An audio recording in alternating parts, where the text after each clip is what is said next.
I la solució més immediata de totes, ho hem dit abans, és la pintura, i més concretament revertir la mala decisió a l'hora de triar les pintures verdes i blaves.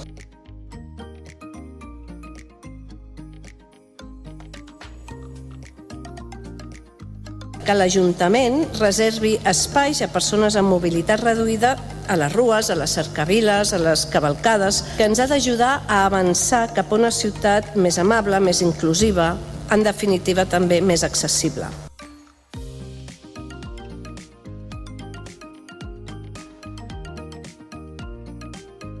La xifra de víctimes de la franja des del 7 d'octubre puja a 31.341 palestins morts i 73.134 ferits. El que vostè anomena dret legítim a la defensa, jo n'hi dic extermini.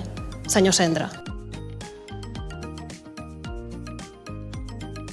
Que ha guanyat, en tot cas, la millor oferta tècnica, una millor oferta tècnica que, per cert, tanca tots els contenidors per fer una recollida selectiva com Déu mana.